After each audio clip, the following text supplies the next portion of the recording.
فلا وربك لا يؤمنون حتى يحكموك فيما شجر بينهم ثم لا يجدوا في أنفسهم حرجا مما قضيت ويسلموا تسليما صلوات.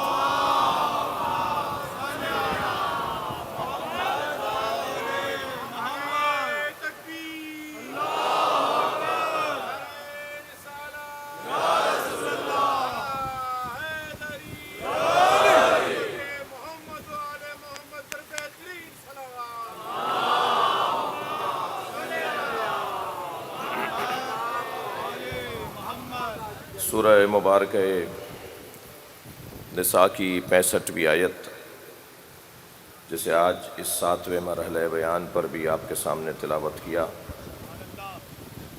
پروردگار عالم اپنے اس کلام میں عظمت نبی مکرم کو بیان کر رہا ہے۔ ارشاد ہو رہا ہے فَلَا وَرَبِّكَ لَا يُؤْمِنُونَ حَتَّى يُحَكِّمُوكَ فِيمَا شَجَرَ بَيْنَهُمْ، تمہارے رب کی قسم اے میرے حبیب، اے میرے مصطفیٰ، اے میرے مجتبی نبی، اے میرے محبوب، اے میرے معشوق نبی، تمہارے رب کی قسم وہ مومن ہی نہیں ہو سکتا جب تک وہ تمہیں اپنے اختلافات میں حکم نہ مانے۔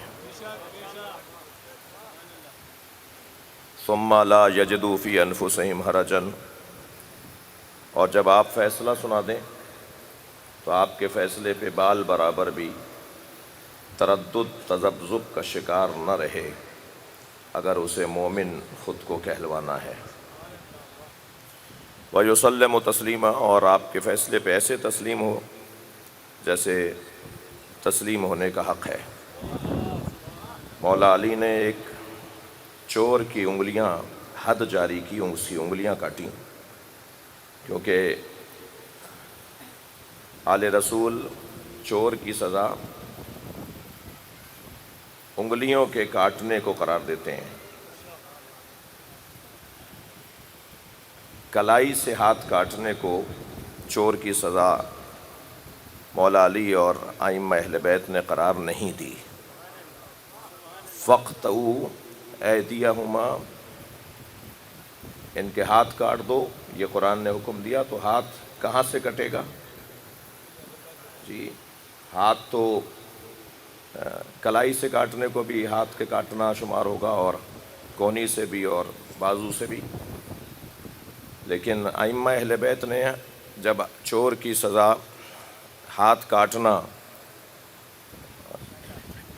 تجویز فرمائی تو پھر حکم دیا کہ اس کی انگلیوں سے اس کے ہاتھ کو کاٹو،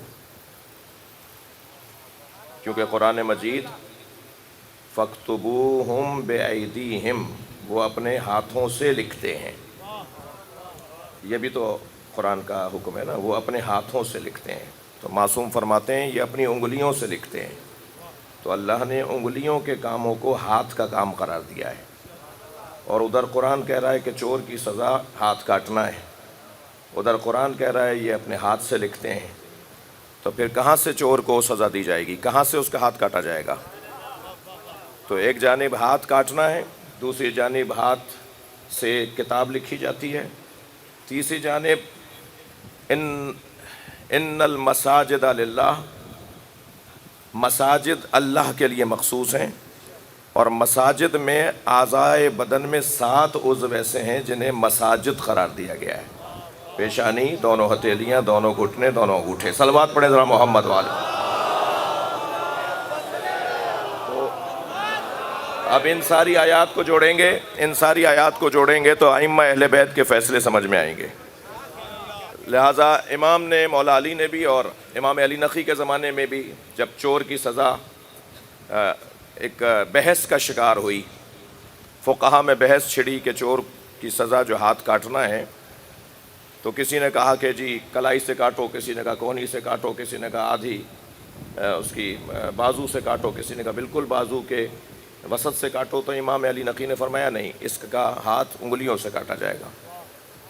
تو یہ ایک علمی بحث تھی جس کی طرف میں نے ایک ضمناً اشارہ کیا ہے، اصل میرا مطلب اس سے کچھ اور ہے۔ مطلب یہ تھا، بات یہ کرنا چاہ رہا ہوں کہ فیصلہ اگر یہ سنا دیں، نبی اگر فیصلہ سنا دیں تو نبی کے فیصلے پر بال برابر بھی تردد کرنے والا مومن نہیں ہو سکتا۔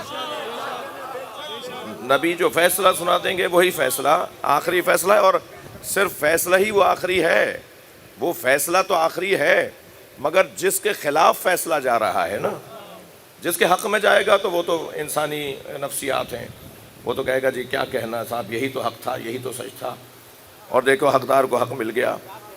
اس کی تو بحث ہی نہیں ہے، بحث اس کی ہے کہ جس کے خلاف فیصلہ جائے گا، تو جس کے خلاف فیصلہ جائے گا وہ کہے گا کہ جی، تو اب یہاں نبی سے متعلق کہا جا رہا ہے کہ ثم لا یجدوا فی انفسہم حرجا مما قضیت ویسلموا تسلیما، جب میرا نبی فیصلہ سنا دے تو پھر اس فیصلے پہ بال برابر بھی تردد نہ کرنے والا مومن ہے، اور ایسے تسلیم کرے میرے نبی تمہارے فیصلے کو جیسے تسلیم کرنے کا حق ہے۔ میں ان بچوں جوانوں کو یہ حق ہے کا مطلب روشن کرنا چاہ رہا ہوں، ان پر یہ بات روشن کرنا چاہ رہا ہوں کہ یہ حق ہے کا کیا مطلب ہے، کیسے ہو حق کیسے ادا ہوگا بھائی؟ یعنی اگر آپ کے خلاف بھی فیصلہ نبی سنا دیں، خدا نخواستہ کسی کے خلاف فیصلہ سنا دیں، تو سرکار کے فیصلے کو تسلیم کر لینا، ایسے تسلیم کرنا جیسے تسلیم کرنے کا حق ہے۔ اسے ذرا ایک منظر میں آپ کے سامنے رکھنا چاہ رہا ہوں تاکہ تفسیر آیہ کریمہ بھی بیان ہوتی رہے، اور اس سے متعلق جو مضامین ہیں آج 7ویں مجلس میں بھی اسے بیان کر سکوں۔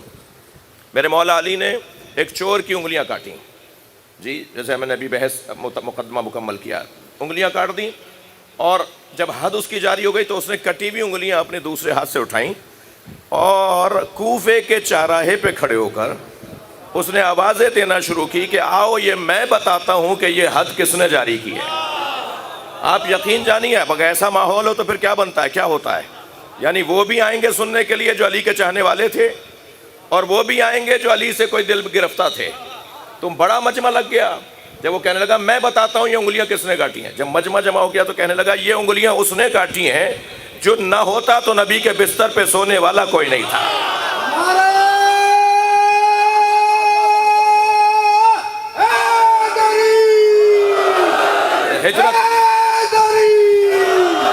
ہجرت کے موقع پر اگر یہ نہ ہوتے تو نبی کے بستر پہ کون سوتا؟ فرمایا یہ انگلیاں اس نے کاٹی ہیں جو نبی کی پیاری دختر فاطمہ کا شوہر ہے، یہ انگلیاں اس نے کاٹی ہیں جس نے باب خیبر کو فتح کیا، جس نے جنگ خیبر کو فتح کیا، جس نے جنگ بدر میں مارکا دکھایا۔ اب مولا کے فضائل پڑھ رہا ہے، مجمع میں سے ایک شخص کی آواز آئی، علی تمہارے ہاتھ کاٹیں، علی تمہاری انگلیاں کاٹیں اور تم علی کے فضائل پڑھو۔ تو بھائی جملہ ہے جو تاریخی جملہ ہے، اور مجھ اور آپ ہم سب کو اپنے ذہنوں پر حاکم بنانے کا جملہ ہے۔ کہنے لگا فضائل اسی کے پڑھے جائیں گے جو عدل الہی کو نافذ کرے گا۔ صلوات پڑھیں محمد و آل محمد۔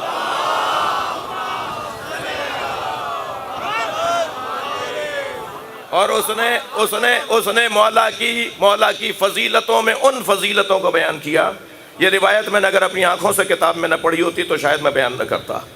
ایک مرتبہ مولا تک یہ خبر پہنچی کہ ایسا ہو گیا ہے جس نے گویا چوری کی تھی اور ثابت ہو گیا تھا، اور اس کے اوپر حد جاری کر دی گئی تھی، اور وہ اب ایسا کر رہا ہے ایک چوک پہ کھڑے ہو کر۔ سن رہے ہیں نا آپ؟ تو حضرت نے فرمایا ذرا اسے بلا کے لاؤ۔ جب اسے بلا کے لایا گیا تو حضرت نے فرمایا یہ کیا کر رہے ہو تم، یہ کیا کر رہے تھے تم؟ تو بھائی اس نے تو یہ جملہ نہیں کہا، مگر مجھے اس کی بے زبانی سے ذرا اس کی ترجمانی کرنے کا ایک جملے کا حق دے دیجئے۔ عجب نہیں، اس نے کہا مولا آپ اپنا کام کیجئے، میں اپنا کر رہا ہوں۔ مولا نے فرمایا یہ تم نے کیا کیا؟ کہنے لگا یا علی میرا دل کر رہا تھا کہ میں آپ کے فضائل پڑھوں، اور مجھے اس سے اچھا موقع نہیں ملا کہ جو مجھے آپ کے فضائل سننے کے لیے مجمع ملتا۔ تو مولا نے اس کی نیت کو دیکھا، اس کی ذہنیت کو دیکھا، اس کے خلاف فیصلہ گیا تھا تب بھی اسے یسلم و تسلیمہ دیکھا۔ تو مولا نے اس کی کٹی ہوئی انگلیاں اس کے ہاتھ کے ساتھ رکھیں اور ایک ارادہ فرمایا تو اس کی انگلیاں جڑ گئیں، جیسے پہلے وہ کٹی ہی نہیں تھیں۔ تو کسی نے کہا یا علی وہ انگلیوں کا کاٹنا کیا ہے، یہ انگلیوں کو جوڑنا کیا ہے؟ فرمایا وہ عدل الہی کا جلوہ تھا، یہ کرم پروردگار کا جلوہ۔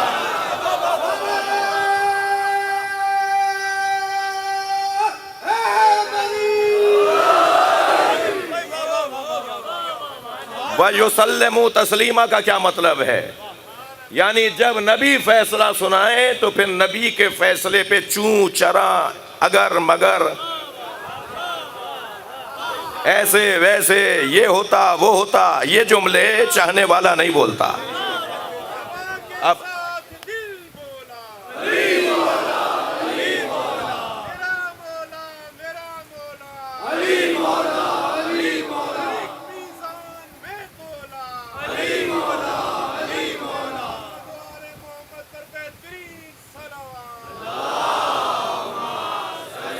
بھائی بہت بڑا مجمع ہے ماشاءاللہ.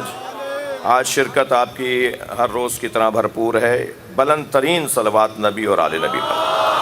اللہم صلی علی محمد و آل محمد. میرا تو دل کہہ رہا ہے آپ اس سے بلند بھی پڑھ سکتے ہیں. اللہم صلی علی محمد و آل محمد. یقین جانیے جو صلوات ہے نا، صلوات وہ عبادت ہے کہ جس کی ادائیگی کے موقع پر عرشی فرشتے متوجہ ہوتے ہیں.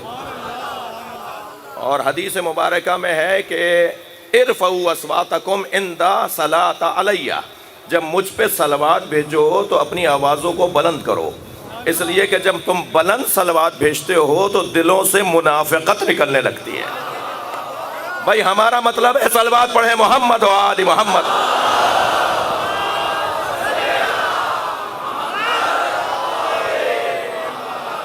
اچھا، میں یہ بات بہت بار کر چکا ہوں، کئی بار کر چکا ہوں کہ کوئی ایسی بات میں نہیں کرتا، نہیں کرنا چاہیے.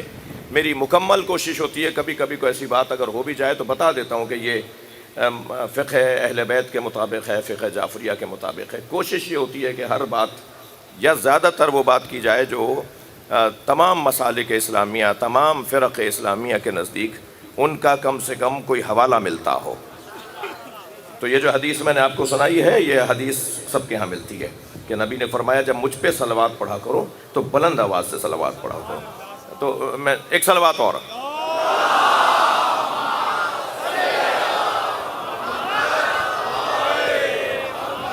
تو اب یہ اس آیہ کریمہ میں اب میں مضمون کو اور آگے بڑھا رہا ہوں. یسلم تسلیما، ایسے تسلیم کریں نبی کے فیصلے کو جیسے تسلیم کرنے کا شکریہ حق ہے، جیسا تسلیم کرنا حق بنتا ہے ایسے تسلیم کیا جائے.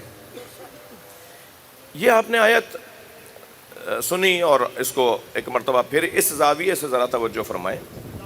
فَلَا وَرَبِّكَ لَا يُؤْمِنُونَ حَتَّى يُحَكِّمُوكَ، اے میرے حبیب تمہارے رب کی قسم. یہ تمہارے رب کی قسم کہہ کر پروردگار عالم نے نبی سے اپنے پیار کو اور اپنے تعلق کو، اپنی محبت کو اور اپنائیت کو ظاہر کیا ہے. رب تو وہ ہمارا بھی ہے، رب تو وہ رب ابل بھی ہے، رب بقر بھی ہے، وہ تو ہر جانور کا بھی رب وہی ہے. کوئی پتھر نہیں ہے جو اس کی ربوبیت کے بغیر ہو، کوئی پودا نہیں ہے جو اس کی ربوبیت کے بغیر ہو. بھائی آپ نے آم کی گٹھلی دبائی تو کھجور کا درخت نہیں نکلا. جو اللہ نے اسے رستہ دیا ہے اسی پہ چل رہا ہے. سورج ایک لمحے کے لیے بھی دیر نہیں کرتا نکلنے میں، اور ایک لمحے کے لیے بھی دیر نہیں کرتا ڈوبنے میں. جو ٹائم اسے اللہ نے دے دیا ہے، یعنی پکا مسلمان ہے. مگر یہ پکا مسلمان اس لیے آپ سے زیادہ فضیلت نہیں رکھتا کہ مسلمان تو انسان بھی ہے اور مسلمان تو چاند سورج بھی ہیں، مگر وہ مجبور مسلمان ہے اور یہ مختار مسلمان ہے. تو مختار مسلمان کی فضیلت مجبور مسلمان سے زیادہ قرار پائی. تو نبی کا، اللہ کا نبی کے ساتھ کیا پیار ہے اسے اس آیہ کریمہ میں تمہارے رب کی قسم، تمہارے رب کی قسم، وہ مومن ہی نہیں ہو سکتا. جی مجھے تھوڑا سا اجازت دیں کہ میں آپ کے ساتھ رہوں. تمہارے رب کی قسم. میں نے ایک سوال اٹھایا تھا نا کہ اللہ تو سب کا رب ہے، اللہ تو سب کا رب ہے. یہ کیا کہ رب موسیٰ و ہارون، رب محمد، رب علی، جی یہ یا قرآن مجید میں اللہ نے جنت کا ذکر علیحدہ کیا، جنت کا ذکر بہت کیا ہے، ٹھیک ہے، مگر کہیں کہیں اس نے جنتی بھی کہا ہے، میری جنت. تو کیا مطلب ہے؟ اور جو جنت کے ذکر ہوئے وہ اس کی جنت نہیں ہے؟ یعنی جنت کیا دو طرح کی ہے؟ جنت کس کے لیے؟ وَأُزْلِفَتِ الْجَنَّةُ لِلْمُتَّقِينَ، اللہ نے متقین کے لیے جنت کو قرار دیا ہے۔ اور ایک جانب وہ کہہ رہا ہے یا ایتھا النفس المطمئنہ ارجعی الی ربک راضیۃ مرضیہ فادخلی فی عبادی وادخلی جنتی، اے صاحب نفس مطمئنہ میرے خاص بندوں میں داخل ہو جا اور میری جنت میں آ جا۔ تو اب یہ مفسرین نے جنت کی جب بحث اور جنت کو جب سمجھنا چاہا کہ جنت کے مفاہیم کیا ہیں، تو انہوں نے اس بحث کو کیا ہے کہ جہاں مطلقاً جنت مراد ہے وہاں مطلقاً جنتی مراد ہے۔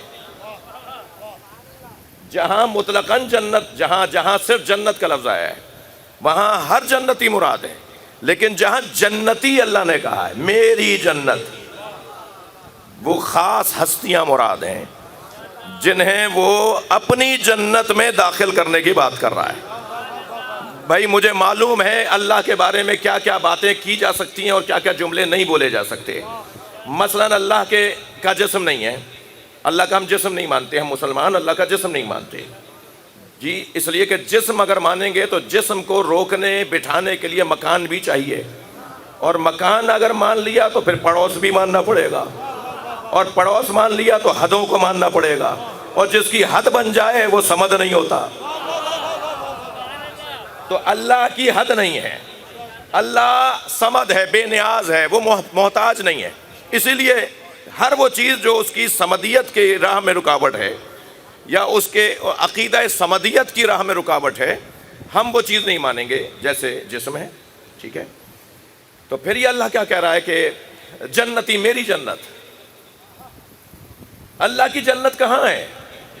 تو بس جہاں جہاں اللہ ہے، میں لفظوں کو اور ذرا مفہوم کو اور روشن کرتا ہوں۔ بھئی یہ نبی کو معراج کہاں ہوئی تھی؟ سرکار دو جہاں کو معراج کہاں ہوئی تھی؟ سدرۃ المنتہا کہاں ہے؟ عرش کہاں ہے جی؟ اوپر۔ اگر آپ نے کہہ دیا اوپر تو آپ نے سمت میں محدود کر دیا اللہ کو۔ بھئی تھوڑا گردن ہلاؤ، توحید سن رہے ہو؟ یہ آپ نے اگر کہہ دیا کہ سدرۃ المنتہا اوپر ہے تو پھر اس کا مطلب ہے کہ آپ نے اللہ کو سمت میں محدود کر دیا۔ اور مولا علی فرما رہے ہیں لا حد ولا ضد ولا ند، اللہ کو نہ اشاروں میں لایا جا سکتا ہے۔ جب اوپر کہہ دیا تو اشارہ ہو گیا یا نہیں ہو گیا؟ اشارے میں مشار الیہ محدود ہو جاتا ہے، جس کی طرف اشارہ کیا جا رہا ہوتا ہے وہ اس میں وہ محدود ہو جاتا ہے۔ تو اللہ کو تو ہم محدود مانتے نہیں ہیں، اللہ تو لا محدود ہے، اللہ بسیط ہے، کسی ایک جگہ نہیں، ہر جگہ ہے۔ تو پھر معراج کہاں ہوئی؟ کہاں گئے تھے؟ وہ سدرۃ المنتہا کہاں ہے؟ عزیزان گرامی ساری باتیں کیا اسی دنیا میں سمجھیں گے ہم؟ کچھ مرنے کے بعد نہ چھوڑ دیں؟ بہت سارے مفاہیم ہیں جو ہمیں اس دنیا میں سمجھ میں نہیں آئیں گے۔ جیسے ماں کے شکم میں موجود بچے کو کراچی کا نشتر پارک سمجھ میں نہیں آ سکتا، ایسے ہمیں دنیا کے شکم میں جنت سمجھ میں نہیں آئے گی جب تک جائیں گے نہیں جنت میں۔ بہت ساری چیزوں کو چھوڑ دیجئے وہاں کے لیے، ہر چیز یہاں سمجھنے کی کہاں سمجھ پایا آج تک کا مسلمان الف لام میم کا ترجمہ نہیں سمجھ پایا جی؟ تو پھر کیا مطلب ہے؟ کہاں ہے وہ سدرۃ المنتہا؟ عزیزان گرامی اس بحث کو میں اگر خون جگر کا مضمون ہے جو میں بیان کر رہا ہوں، اب مجھے نہیں پتا آپ کیسے لے رہے ہیں میری باتوں کو، لیکن یہ جو مفاہیم ہے نا، یہ دسیوں گھنٹوں کے مطالعے کے بعد ایک جملہ بنتا ہے اس میں سے جی۔ یہ اللہ سے نبی کی ملاقات کہاں ہوئی، معراج سرکار کو کہاں ہوئی، اس کو میں اگر ایک لفظ میں یوں سمیٹنے کی کوشش کروں کہ جہاں عبد اور معبود کا فاصلہ مٹ جائے وہی معراج ہے۔ اب ہمیں نبی کے بارے میں کہا سدرۃ المنتہا، حسین کے بارے میں کہا کربلا۔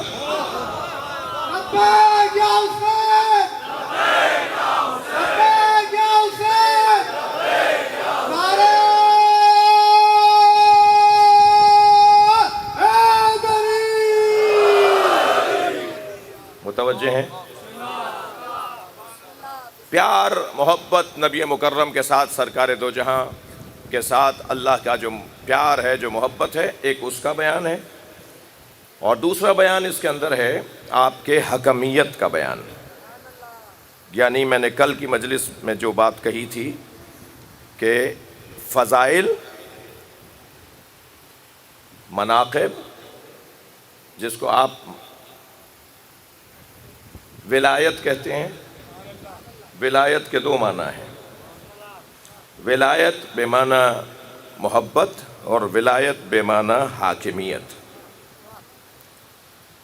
جب میرے دل و دماغ میں ان کی محبت بس جائے تو یہ بھی ولایت ہے، اور اس کے نتیجے میں ان کی ہر بات ماننے لگوں تو یہ بھی ولایت ہے. مگر پہلے والا جو عنوان ہے وہ محبت کا ہے، دوسرا عنوان حاکمیت کا ہے. یہاں نبی مکرم کی محبت کو اور نبی مکرم کے جو مقام اور فضیلت ہے اسے بھی اللہ بیان کر رہا ہے، اور حاکم بھی انہیں قرار دے رہا ہے.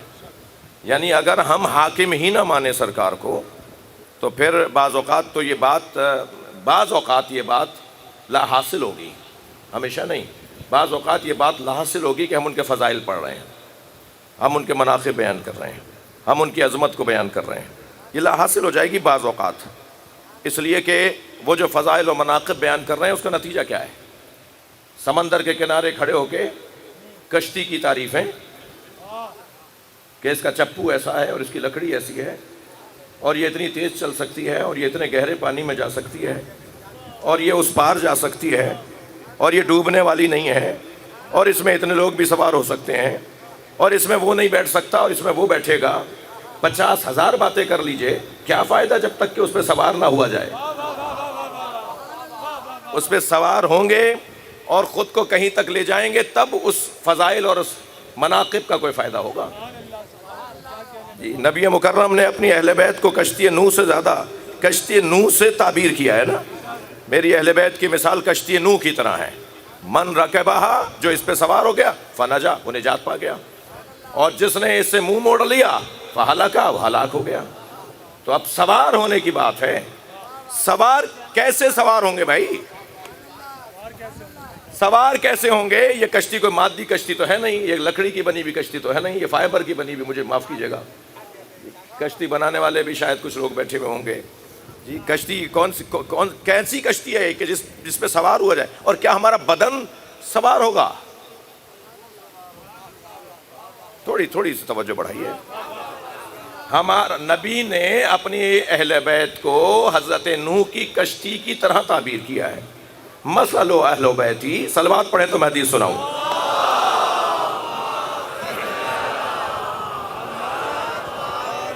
کمثل سفینۃ نوح، میرے اہل بیت کی مثال سفینہ نوح جیسی ہے. جو اس میں سوار ہو گیا، من رکبہا، جو اس میں سوار ہو گیا، فنجا، وہ نجات پا گیا، اور جو اس سے دور دور رہا وہ ہلاک ہو گیا. تو کیسے سوار ہوا جائے گا؟ کشتی نوح تو ایک مادی کشتی تھی، اس میں حضرت نوح نے ہر نسل کے مخلوق کو سوار کیا. چاہا تو انہوں نے کہ سب آ جائیں، مگر سب نہیں آئے.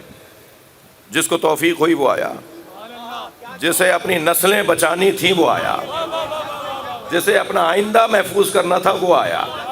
اب آپ دیکھتے جائیے، نبی نے کہا ہے میرے اہل بیت کی مثال نوح کی کشتی کی طرح ہے. جو وہاں رویہ رکھا گیا اگر وہی یہاں رویہ ہوگا تو مستقبل اچھا ہے، ورنہ مستقبل برباد ہے. تو یہ کیسی کشتی ہے؟ اچھا چلیں، اہل بیت کشتی نوح کی طرح ہیں، یہ سمجھنا ہے تھوڑا سا. یہ جو اللہ نے کہا ہے نا وَاعْتَصِمُوا بِحَبْلِ اللَّهِ جَمِيعًا وَلَا تَفَرَّقُوا، اللہ کی رسی کو مضبوطی کے ساتھ تھامے رکھو. وہ رسی کہاں ہے؟ نائلون کی ہے، وہ کسی دھاگے کی بنی ہوئی ہے، مجھے معاف کیجئے بچوں کی خاطر میں بول رہا ہوں. وہ رسی کہاں لٹکی ہوئی ہے جس کو پکڑنا ہے؟ اللہ نے کہا کہ میری رسی کو مضبوطی کے ساتھ تھامو. وہ رسی ہے کہاں؟ اہدنا الصراط المستقیم، سیدھے رستے پر قائم رکھ. وہ سیدھا رستہ کہاں ہے؟ مکے سے مدینہ آتا ہے یا مدینہ منورہ سے کربلا جاتا ہے؟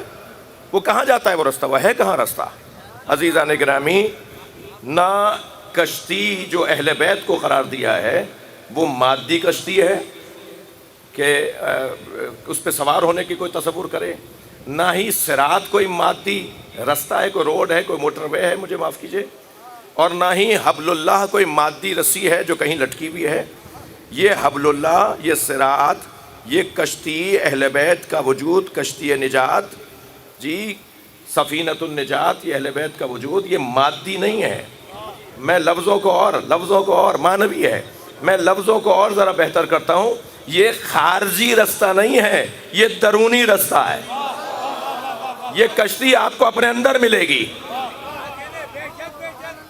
یہ حبل اللہ آپ کو اپنے اندر ملے گا.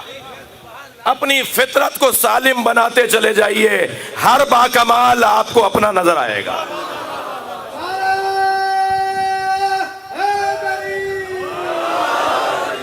ہر باکمال سے تعلق فطری تعلق ہے بھائی. نبی مکرم نے ہمارے اندر، اللہ نے ہمارے اندر کمال طلبی کو قرار دیا ہے، کمال جوئی کو قرار دیا ہے. ہمارے اندر یہ ساری چیزیں موجود ہیں. میں رات کو جو ایک عشرے سے بقیت اللہ میں حاضری دے رہا ہوں، وہاں ہمارا موضوع ہے فلسفہ خودی، اپنے آپ کو پہچاننا. فلسفہ خودی سے در حقیقت انسان خدا تک پہنچتا ہے. یہ میں نہیں کہہ رہا، مولا علی نے فرمایا من عرف نفسہ فقط عرف ربہ. جس نے اپنے آپ کو پہچان لیا اس نے اپنے رب کو پہچان لیا. تو اپنے آپ کو پہچانتے پہچانتے یقین جانیے بچوں، آپ سے کہہ رہا ہوں، اپنے آپ کو پہچانتے پہچانتے انسان جب کمال پر پہنچتا ہے تو علی کا دروازہ نظر آتا ہے. یہ آپ آزما کے دیکھ لیجئے میری اس بات پر.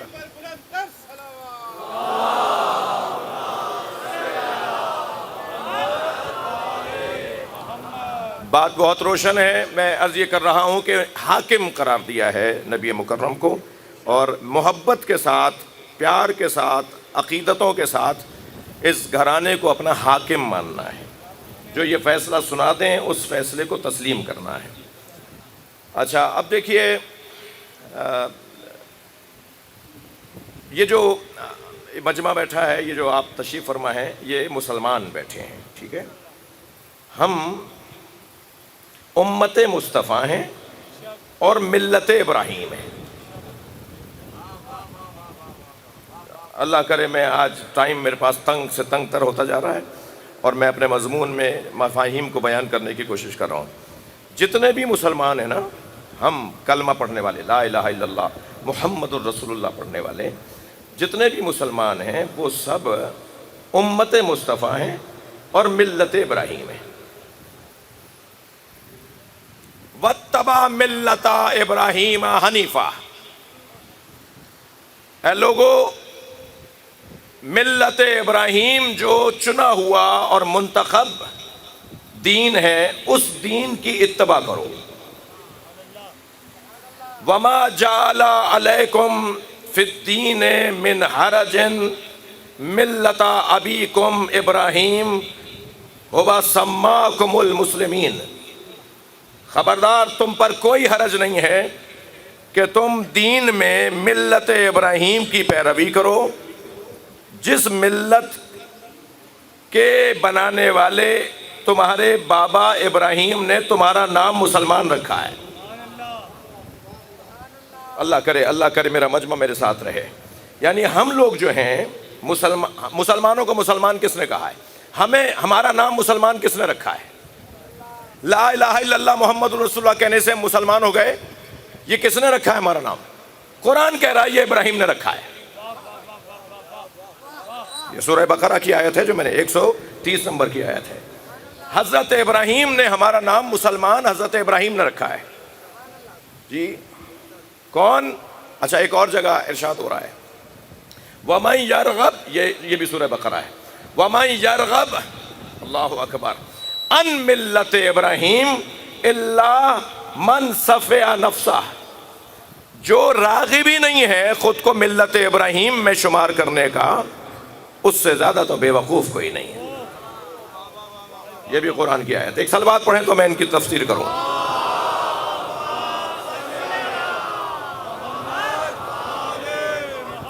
بہت مشکل ہو جاتا ہے ایک کوئی 30-35 منٹ کی بحث کو شروع کیا جائے اور وقت کی تنگی کی وجہ سے اسے ناتمام اور بغیر نتیجے کے چھوڑ دیا جائے. اور جو باتیں کی گئی ہیں وہ بھی ضروری تھیں، اور جو بات کرنے جا رہا ہوں وہ بھی بہت ضروری ہے.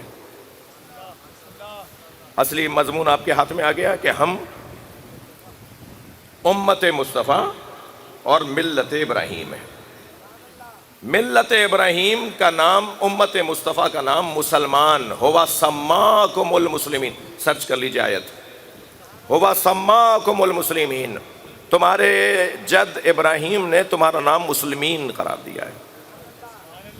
طے ہو گیا کہ اسلام کی بنیاد حضرت ابراہیم نے ڈالی۔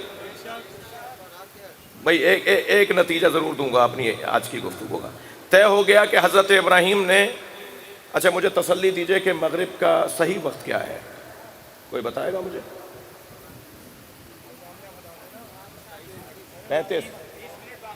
35 نہیں، 20 منٹ سے تو زیادہ وقت ہے، آدھا گھنٹہ میرے حساب سے ہونا چاہیے، 30۔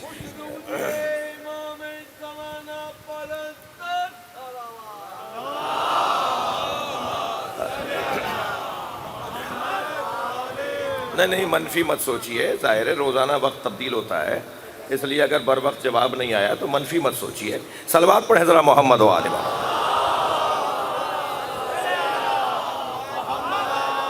اس سے بلند صلوات پڑھ لیجئے۔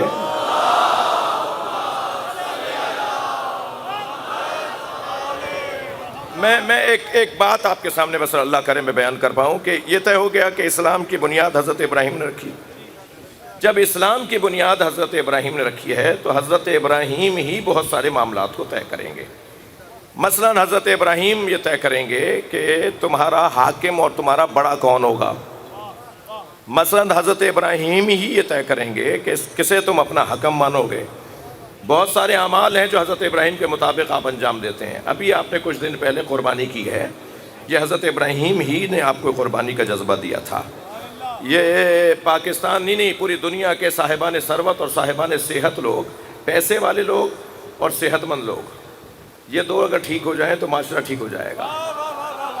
ان دونوں کو اللہ حج پہ بلاتا ہے، پیسے والوں کو بھی، صحت والوں کو بھی۔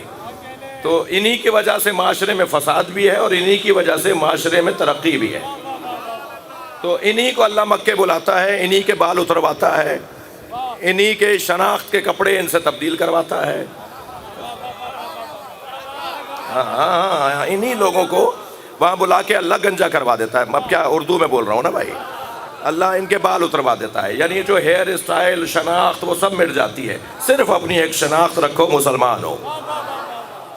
جی وہ سارے حاجی جو نماز پڑھ رہے ہوتے ہیں اس میں ہر فقہ کا بندہ ہوتا ہے، ہر مسلک کا بندہ ہوتا ہے، سب حرم میں نماز پڑھ رہے ہوتے ہیں، سب خانہ کعبہ کی طرف رخ کر کے نماز پڑھ رہے ہوتے ہیں۔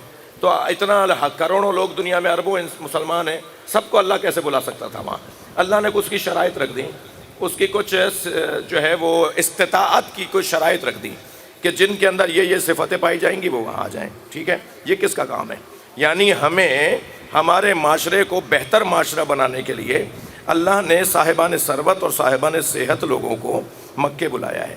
یہ نعمت کس کی دی ہوئی ہے؟ یہ حج کی نعمت کس کی دی ہوئی نعمت ہے؟ اور یاد رکھیے اہل بیت کے فضائل بہت ہیں۔ میں لفظوں کو بہتر کروں، علی مولا کے فضائل بہت ہیں، مگر علی مولا کے فضائل میں سب سے بڑی فضیلت ہے من کنت مولا فہاد علی مولا۔ خبردار،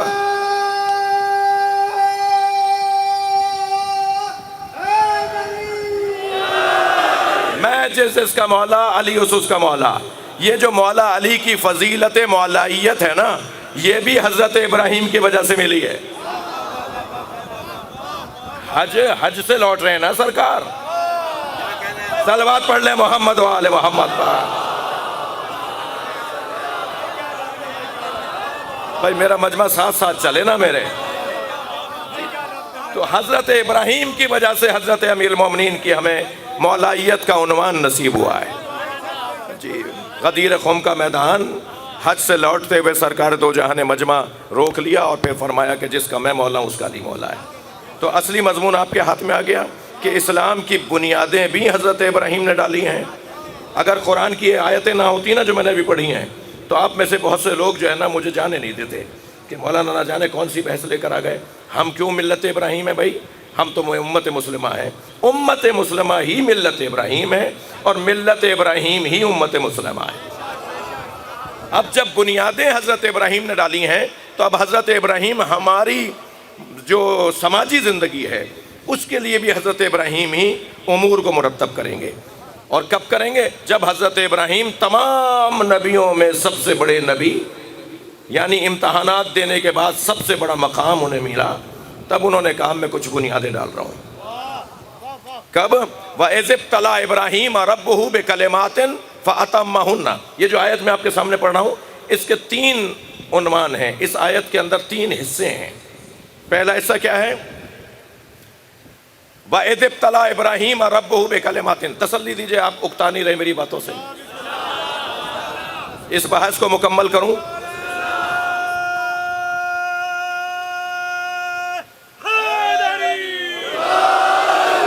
وَإِذِ ابْتَلَىٰ إِبْرَاهِيمَ رَبُّهُ بِكَلِمَاتٍ. پہلا عنوان،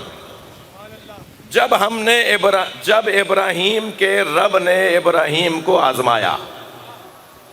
آزمائش، امتحان. فَأَتَمَّهُنَّ، آزمائش میں کامیابی. دوسرا عنوان، قَالَ إِنِّي جَاعِلُكَ لِلنَّاسِ إِمَامًا. دوسرا عنوان، جب ابراہیم نے آزمائش دے دی تو اللہ کا اعلان ہوا، اللہ کی طرف سے آواز آئی، اے ابراہیم لوگوں کا اب ہم تمہیں امام بنا رہے ہیں. دوسرا عنوان ہے امتحان کے بعد ذمہ داریاں. امتحان اور آزمائش کے بعد امامت. جیسے ہی کہا قَالَ إِنِّي جَاعِلُكَ لِلنَّاسِ إِمَامًا، ہم تمہیں لوگوں کا امام بناتے ہیں، تو حضرت ابراہیم نے فوراً فرمایا وَمِن ذُرِّيَّتِي، میری اولاد میں امامت. یہ تیسرا عنوان. جی ایک اور عنوان سنا دوں. جواب اللہ کا یہ آیا لا ینال عہد الظالمین، ہمارا یہ عہدہ امامت ظالموں تک نہیں پہنچے گا. بھائی توجہ بڑھائیے، اس آیہ کریمہ میں ایک عنوان ہے حضرت ابراہیم کا امتحان، دوسرا عنوان ہے حضرت ابراہیم کی امامت، اور امامت بھی نص کے مطابق. جب ابراہیم جیسا نبی امتحان دیے بغیر، اور صرف امتحان بھی نہیں، اللہ کی طرف سے منتخب امام نہ ہو تو بغیر امتحان دیے لوگ کیسے امام بن جائیں گے؟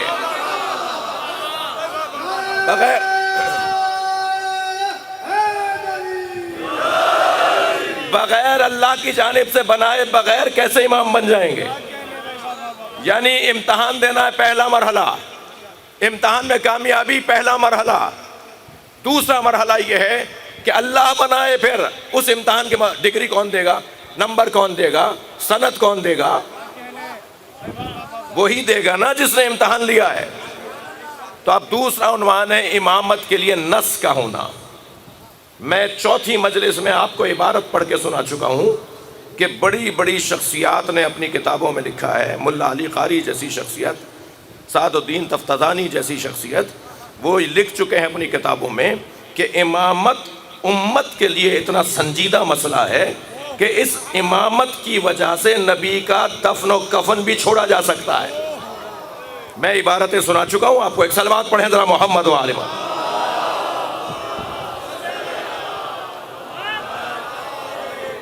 بھائی اس سے بلند صلوات.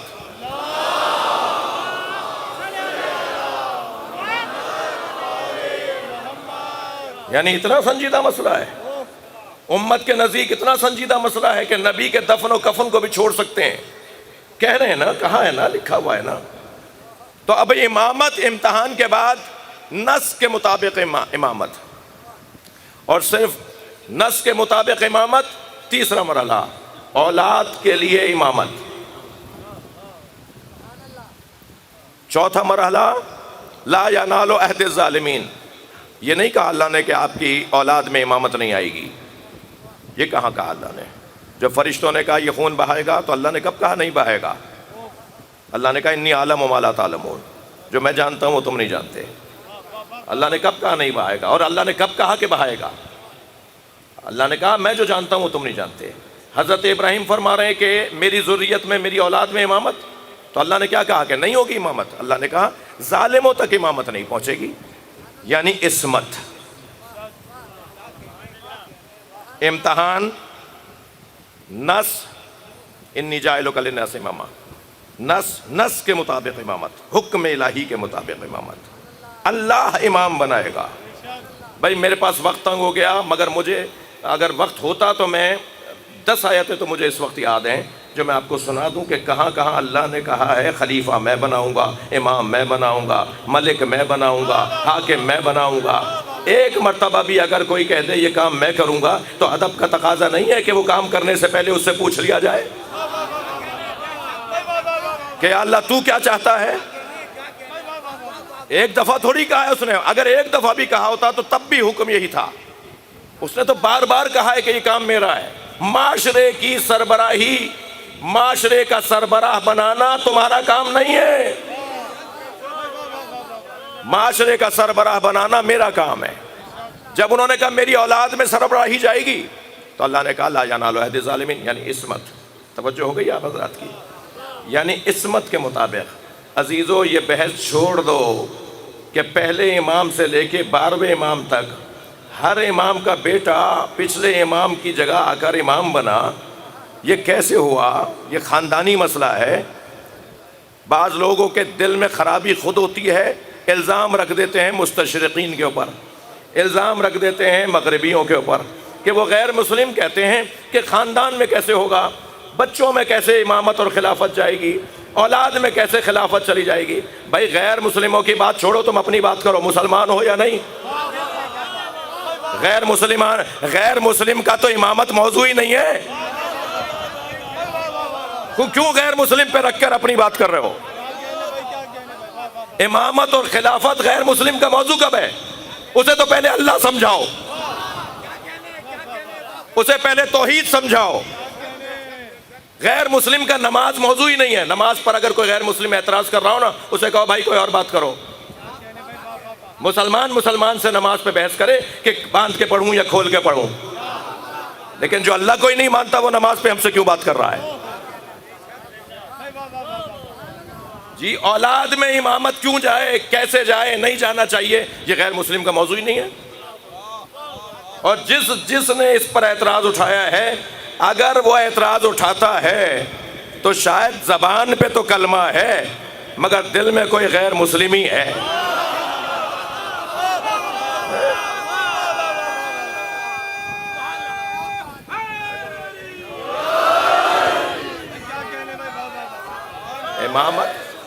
امامت کے لیے پھر اگر حضرت ابراہیم نے اپنی اولاد میں امامت مانگی بھی تو اللہ نے کیا کہا کہ ہاں دے دوں گا؟ اللہ نے کہا تمہاری اولاد میں جو ظالم ہوں گے انہیں نہیں ملے گی۔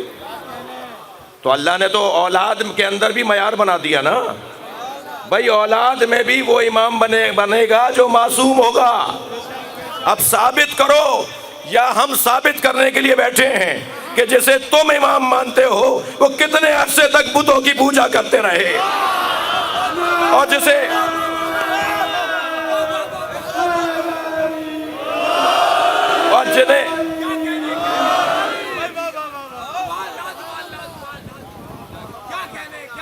نہیں، میری بحث بہت روشن ہے، میں دل آزاری کا مطلب نہیں ہے، اپنا موقف پیش نہ کرنا ہے۔ جب یہ طے ہو گیا کہ معصوم کو اللہ کی طرف سے منصب ملتا ہے، جس کے ہاں گناہوں کا گزر نہیں ہے، جس کے ہاں گناہوں کا گزر نہیں ہے، اسے اللہ کی جانب سے نبی، رسول اور امام اور خلیفہ بنایا جاتا ہے، تو بحث تو یہ ہو رہی ہے نا۔ تو میں الحمدللہ اس پر مطمئن، میرا مجمع مطمئن کہ جس دروازے پر ہم بیٹھے ہیں ان کے لیے آیت تطہیر نازل ہوئی ہے۔ صلوات پڑھ لیں محمد و آل محمد۔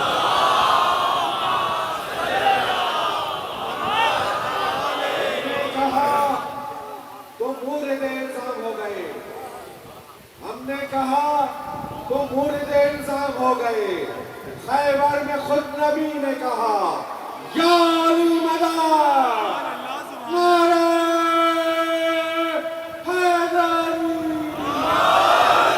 ماشاءاللہ آپ نے میری بات منتقل ہوئی، اس کا ممنون ہوں۔ یہ وہ گھرانہ ہے جن کے دودھ پیتے بچے بھی تیروں کے آگے مسکراتے ہیں۔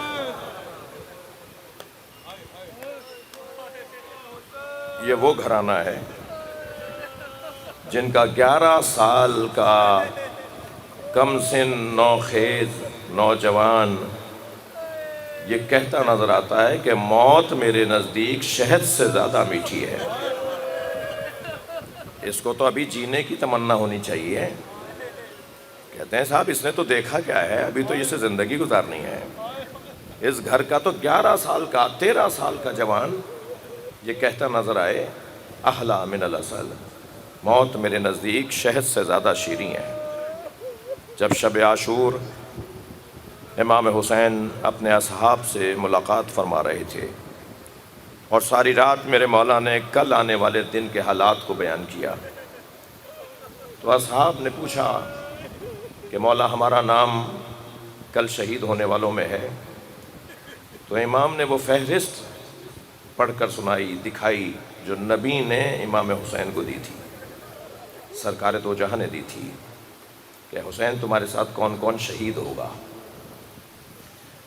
جب سب شہیدوں, سب مجاہدوں اور سب اصحاب کو امام نے یہ بات بتا دی اور حضرت کی ملاقات مکمل ہوئی اور لوگ اصحاب خیمے سے نکل کر اپنے اپنے خیموں میں جانے لگے, تو امام حسین نے دیکھا کہ اس بڑے خیمے کے کونے میں ایک جانب قاسم کھڑے ہیں. تو امام نے حضرت قاسم کو دیکھ کے فرمایا, قاسم بیٹا تمہیں کچھ کہنا ہے اپنے چاچا سے؟ تو فرمایا, چچا جان میرا نام بھی شہیدوں میں ہے. آج میرے محترم مجمع کو معلوم ہے نا ہم کس کی خدمت میں رہتے ہیں.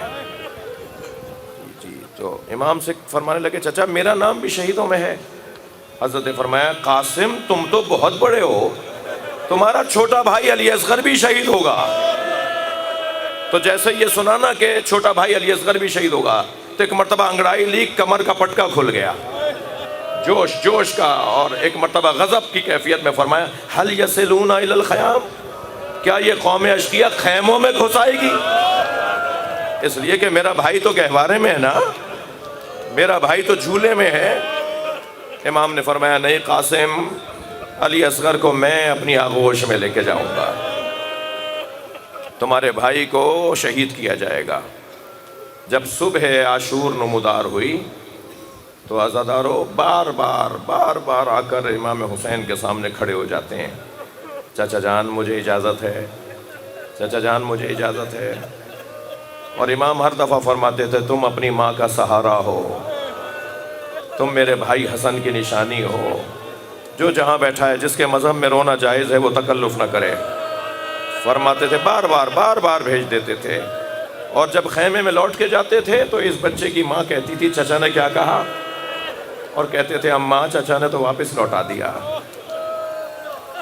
جناب ام فروہ علیہ السلام, زوجہ امام حسن مجتبی علیہ السلام, جب انہوں نے یہ مرحلہ بار گزرتے دیکھا تو انہیں کچھ یاد آیا.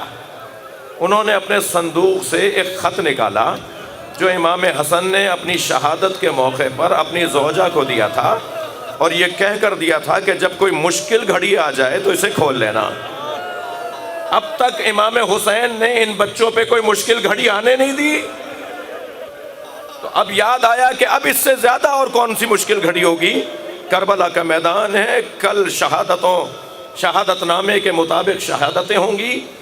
جناب ام فروہ نے خط نکالا تو وہ امام حسن کا خط امام حسین کے نام تھا. اس میں لکھا تھا, بھائی حسین کربلا میں نہیں رہوں گا. اجرکم اللہ, اجرکم اللہ, حق ہے ایسے ہی پرسہ دینے کا. بھائی میری جانب سے میرے بچے قاسم کو قبول کر لینا. جناب ام فروہ نے فرمایا, قاسم تیار ہو جاؤ, میرے بچے اب تمہارے چچا نہیں لوٹ آئیں گے. اپنے بچے کو تیار کیا اور حضرت امام حسین کے سامنے آگے کھڑی ہوئیں. بڑی بھابھی ہے نا, آگے بڑھ کر امام نے سلام کیا. بھابھی آپ نے کیوں زحمت فرمائی, مجھے بلایا ہوتا. فرمایا, یہ آپ کے بھائی حسن کا خط ہے جو آپ کے نام ہے. امام نے بھائی کی تحریر کو پہچانا, آنکھوں سے لگایا, بوسہ دیا. خط میں جو لکھا تھا وہ میں نے آپ کو سنایا. ایک مرتبہ عزاداروں سنیں گے, بڑا سا شہید تو کربلا میں علی اکبر بھی ہوئے, عباس علمدار بھی ہوئے, اون محمد بھی ہوئے, اور حضرت علی اصغر بھی ہوئے, مگر واحد مجاہد, واحد شہید ہیں حضرت قاسم, جن کی تحریر شہادت ان کے بابا نے لکھ کر دی. اسے پڑھنے کے بعد امام حسین نے قاسم کو گلے لگا کے اتنا گریہ کیا، کسی شہید کے ساتھ ایسا نہیں کیا امام حسین نے۔ امام حسین نے کسی شہید کے ساتھ، کسی مجاہد کے ساتھ یہ انداز نہیں اپنایا۔ حضرت قاسم کو گلے لگا کے اتنا روئے کہ حتیٰ حسین غش کھا کے زمین پہ گر گئے۔ جناب زینب نے آگے بڑھ کر بھائی کو افاقہ دیا۔ میں نے ایک جملہ کہہ دیا، اردو سمجھنے والے لوگ بیٹھے ہیں، جب کوئی بے ہوش ہو جاتا ہے نا تو پانی کے چھینٹے اس کے چہرے پہ ڈال کر اسے بیدار کیا جاتا ہے۔ رونا اسی کا ہے، یہ پانی کہاں سے لائے؟ ایک مرتبہ جناب زینب کے آنسو حسین کے چہرے پہ گرے۔ امام حسین نے آنکھیں کھول دیں اور جناب قاسم کو تیار کیا، میدان کربلا میں روانہ کیا۔ قاسم کی زرہ پوری نہیں اتر رہی تھی، پیر بھی آپ کے رکابوں تک نہیں جا رہے تھے۔ رکابوں کو چھوٹا کر کے پیروں کو پہنچایا گیا، رکابوں کو پیروں تک لایا گیا، زرہ کوئی آپ کے بدن پر نہیں آ رہی تھی۔ انتہائی نازنین بدن تھا، انتہائی نازک بدن تھا۔ صرف امام حسین نے تلوار لگائی اور ایک ڈھال دے دی، اور امام نے جو امامہ اپنے ہاتھوں سے باندھا نا، اس کا تحت الحنق نکال کر چہرے پہ نقاب لگا دی۔ یہاں پر علامہ نقن صاحب کا بڑا عجیب جملہ ہے، وہ فرماتے ہیں کہ چہرے پہ نقاب اس لیے لگائی کہ چہرے سے بچپنا آیا تھا، کہیں دشمن بچہ سمجھ کے حملہ نہ کر دے۔ مگر سید ابن طاؤس نے تو بڑا عجیب جملہ لکھا ہے۔ سید ابن طاؤس کہتے ہیں کہ جب قاسم میدان میں گئے نا اور انہیں مارنے کے لیے کچھ لوگ آگے بڑھے تو انہی میں سے ایک نے آواز دے کر کہا، خبردار نہ مارو، بچہ ہے۔ اللہ اکبر! مگر ایک ظالم نے سر پہ گرز مارا، حضرت قاسم کا سر کھلنا شروع ہوا اور زمین کی طرف آئے اور آواز دی، چچا میری مدد کیجیے گا۔ ایک ہی منظر بنا ہے یہ جو اب میں سنانے جا رہا ہوں۔ جب حضرت قاسم کی آواز آئی نا، چچا میری مدد کیجیے گا، تو امام نے فوراً ذوالجناح پہ خود کو بٹھایا اور ذوالجناح کو اتنی تیز لے کے چلے کہ دشمن یہ سمجھا کہ حسین نے حملہ کر دیا ہے، اور ایک دوسرے کو آواز دینے لگے، بچو حسین آ گئے ہیں۔ تو یہاں کے گھوڑے وہاں اور وہاں کے گھوڑے یہاں، اور آواز آنے لگی، چچا میری مدد کیجیے۔ دھول اڑنے لگی، گرد اڑنے لگی۔ جب گرد چھٹی تو کیا دیکھا؟ قاسم کا بدن پامال ہو گیا، بچہ گھوڑوں کے سموں سے پامال ہو گیا۔ رو لیے آپ، گریہ ہو گیا، مجلس ہو گئی۔ دو جملے اور سن لیجئے۔ واحد لاشا ہے جو حسین کو ایک جگہ سے نہیں ملا،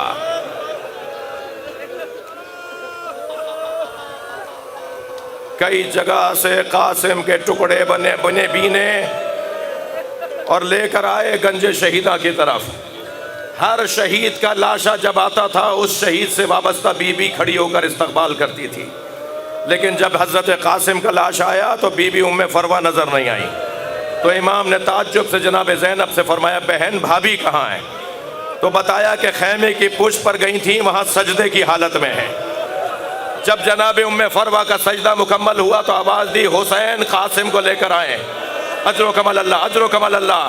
اپنی آوازوں کو آزاد کریں گے، میں مجلس مکمل کر رہا ہوں۔ جناب ام فروہ وہاں آئیں جہاں قاسم کا پامال بدن رکھا ہوا تھا۔ اپنے بچے کا بدن دیکھنے کے بعد امام حسین سے فرمایا، اے حسین مجھے قاسم کا کرتا دے دو۔ امام نے نہیں فرمایا کہ بھابھی اس کرتے کا کیا کریں گی جو چاک چاک ہو گیا، جو گھوڑوں کے سموں سے تار تار ہو گیا، مگر ایک ماں مانگ رہی تھی نا، امام حسین نے وہ خون بھرا کرتا دے دیا۔ بی بی ام فروہ نے وہ کرتا خیمے میں لے جا کے رکھ دیا۔ عاشور کا دن، عصر کا وقت بھی آ گیا، خیمے لوٹے، تبرکات لوٹے گئے۔ 11 محرم کو قافلہ کوفہ سے شام گیا، شام میں اسیر رہا، اسیری سے رہائی ملی تو تبرکات واپس آئے۔ ہر بی بی نے اپنی اپنی گٹھڑی اٹھائی ہوئی تھی، حضرت ام فروہ نے بھی اپنی گٹھڑی سینے سے لگائی ہوئی ہے۔ جب یہ قافلہ شام سے کربلا اور کربلا سے مدینہ گیا، بس آخری جملے، جب مدینہ پہنچی نا تو بار بار کہنے لگی، میرا اونٹ جنت البقیع لے جاؤ، میرا اونٹ جنت البقیع لے جاؤ۔ اور جب جنت البقیع پہنچی، امام حسن کی قبر کے برابر میں بیٹھی، گٹھڑی کھولی، خون بھرا کرتا نکالا، امام حسن کی قبر پر پھیلا دیا۔ اے میرے والی، تمہارے بچے کی نشانی لے کر الا لعنت اللہ علی القوم الظالمین فسیعلم الذین ظلموا